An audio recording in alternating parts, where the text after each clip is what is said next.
Calvin Riley Sr. of Tallahassee, Florida was pulled over for suspicion of DUI. The police officer saw a bottle of alcohol in the side console. They asked him to do a field sobriety test, and technically you can't refuse a field sobriety test. She didn't explain that to him. She just says when he refuses, she just says step out of the car and they detain him. But then she asked him this question, and I wonder why all police officers feel like black people do this. Mr. Riley, I got a quick question for you. No problem. So I smelled marijuana in your vehicle. Did you recently? I'll fast forward and say they didn't find any marijuana. But now this is Riley's fault. He was driving on a suspended license. So they got probable cause, despite the fact that they pulled him over for a DUI, they got probable cause to search his vehicle. And I told you that he had alcohol in that armrest console in between the two front seats. This is where it gets fun. Once he's arrested for driving with a suspended license, they can search his car. Officer Oliver leaves the car, does a 360, and then goes back in the car, retrieving a sealed liquor bottle and pours it out.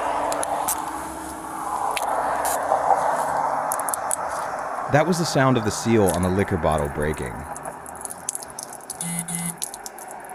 Getting arrested for a DUI is one thing, and the field sobriety test and the police officer's word that you are inebriated, all that can be brought into evidence because you've already consumed the alcohol.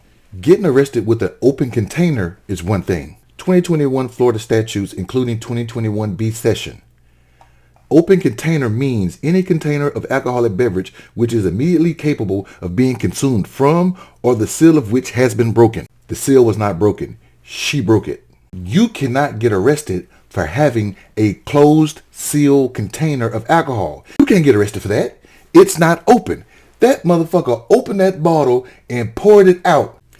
And instead of putting the bottle back in that console where she found it, she threw it in the passenger seat.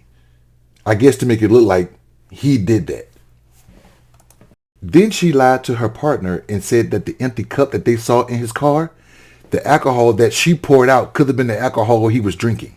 Here's Officer Oliver implying to Officer Muth that the empty bottle was likely what was in a cup in Riley's center console. Cover where like the knee would sit, there's an opening and he had it like tucked. Okay.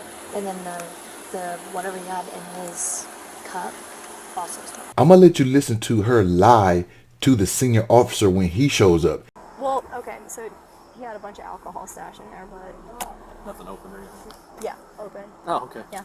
Right. Yeah, in his, like, Tervis in the center console, he had a mixed drink, and then under his knee, he had a, like, little bottle of vodka tucked away. She said he had a bunch of alcohol. And when the officer asked her, was it open? She said yes. Who opened it? And by saying you have a bunch of alcohol, she was trying to imply that the man was bootlegging. At the pretrial hearing, they asked her why did she pour out the alcohol. And she stated that the Florida statute states that they can't confiscate open bottles of alcohol or anything like that. So they showed her a copy of the law and said, okay, point to that. She couldn't remember where it was. And her go-to statement on further questioning was, I forgot.